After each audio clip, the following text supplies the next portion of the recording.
بسم الله والحمد لله والصلاة والسلام على رسول الله. أيها الجماعة الكريم، السلام عليكم ورحمة الله.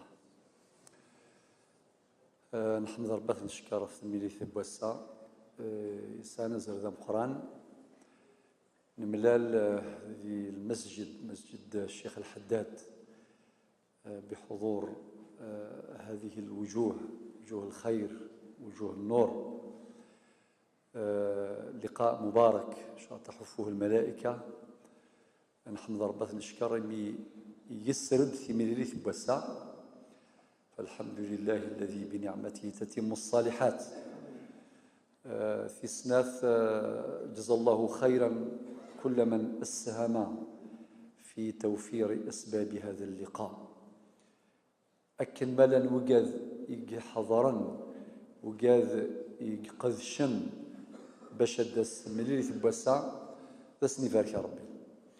كل ياكل المؤمنين حضرا ماذا الحاضرين ماذا الغايبين ان شاء الله يكون يفكر ربي ثم عشت اللي سر 3 سر.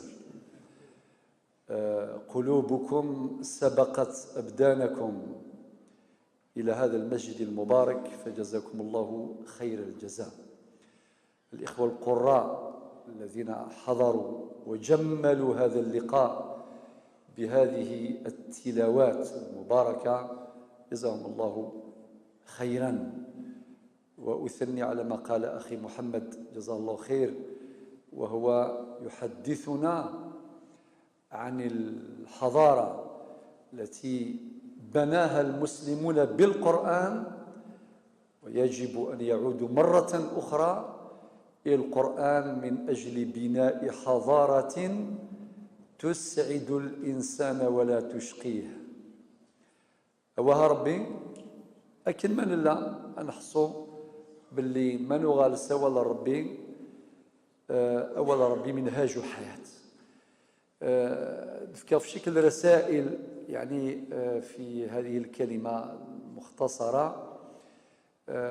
أبدأ من حيث انتهى أخي محمد، وهو يحدثنا عن رسالة المسجد. دور المسجد له رسالة، أما كنزرام رسالته إيمانية، يزرع الإيمان.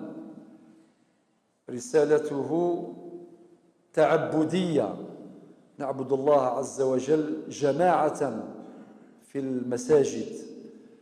رسالة المسجد أيضا رسالة تربوية، تزرع القيم، زراعة القيم وحراسة القيم. الجماعة يتربي يتوليه.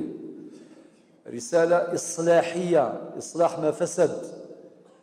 رسالة حضارية، هذا هو المسجد وهذه رسالته. أكي قل قليل الجماعة مثلا، أكي قل ذي الشرعية ذي تنسلمت، أكي قل مزروق النار ذي التاريخ النار. بلا شك نتعيشي وقرن ذي مقرانا ماشي شويط، نتعيشي ثلثات سم قرانين ماشي شويط، ولكن ما نغال سوال ربي أن في فراث قارن ولا شو قولوا نساي في فراث. وربي نادي سورة الإسراء الآية رقم 82، ربي ناد وننزل من القرآن ما هو شفاء ورحمة للمؤمنين. سورة الإسراء يدي غراء الشيخ حمزة جزء منها، معلش أقف عند بعض الآيات. أبدأ بالآية 9. الآية 9 يدي غراء يمدنا رب سبحانه إن هذا القرآن يهدي للتي هي أقوم. فقيد الآية 9 يدي يسمى سورة الإسراء. آية عجيبة تختزل مقاصد القرآن، فهو منهاج حياة. إن هذا القرآن يهدي عند للتي هي أقوم، إيمانا، عقيدة، عبادة، تربية، خلقا، شريعة. القرآن يهدينا بآياته للتي هي أقوم. سورة الإسراء غادينا غايث مثلا هذا نيوث الآية تخدم غادي في دروت خريطة الطريق، ورقة الطريق في جميع مجالات الحياة. القرآن يضبط حركة الإنسان كما قال القرآن في سورة الجاثية في الآية 18. رب سبحانه يقول: ثم جعلناك على شريعة من الأمر فاتبعها ولا تتبع أهواء الذين لا يعلمون. نبقى دائما مع سورة الإسراء في الآية رقم 70. سورة الإسراء: ولقد كرمنا بني آدم. هذا الإنسان وهو العنصر الأساس في بناء الحضارات. يمكن أن نتصور حضارة في هذه الدنيا إلا بمقوم أساس هو الإنسان، والقرآن يبني الإنسان الذي يوفر أسباب إقامة الحضارات. أمثال يسعى أزال ذي القرآن ربي نادي الله في 70 أمك ربي كرم بنادم. ولقد كرمنا بني آدم. ربي سبحانه يفضليث على سائر الموجودات، فضله على الجماد، فضله على النباتات والأشجار والحيوانات، كرمه الله عز وجل. ولقد كرمنا بني آدم. وعلماؤنا قرروا أن كرامة الإنسان في آدميته.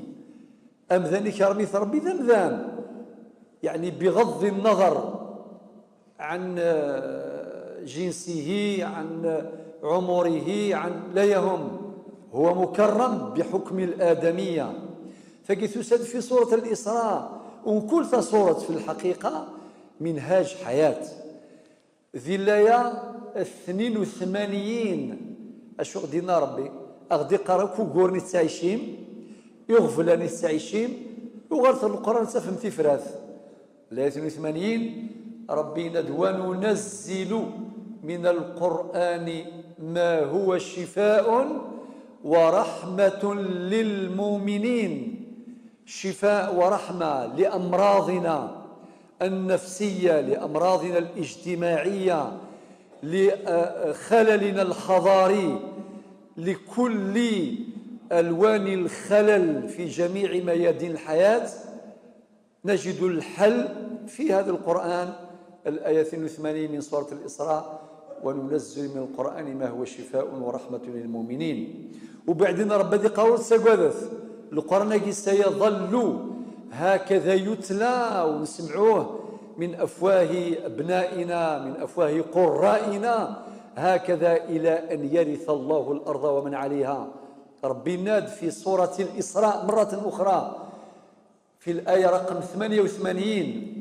ربي واش قال؟ قل لئن اجتمعت الإنس والجن على أن يأتوا بمثل هذا القرآن لا يأتون بمثله ولو كان بعضهم لبعض ظهيرا. إذن الشيء عجيب. هذا القرآن هو منهاج حياة. نعود هذه الآيات في سورة الإسراء، نعود مثلا إلى سورة الجن في الآيتين الأولى والثانية. لا تمزورث وكتسناث ربي تقول: أوحي إلي أنه استمع نفر من الجن.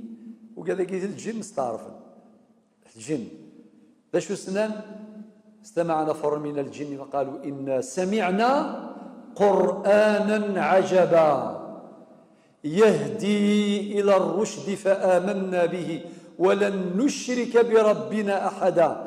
شوف هذا الإقرار وهذا الاعتراف. هذا القرآن يهدي إلى الرشد أيضا مرة أخرى في جميع مجالات الحياة.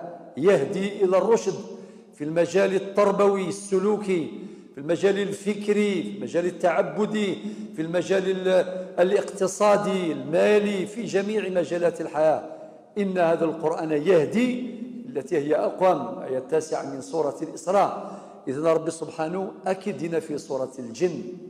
أدنغال إلى آية أخرى سورة الجمعة في الآية الثانية: هو الذي بعث في الأميين رسولا منهم أن احمد ربك نشكر.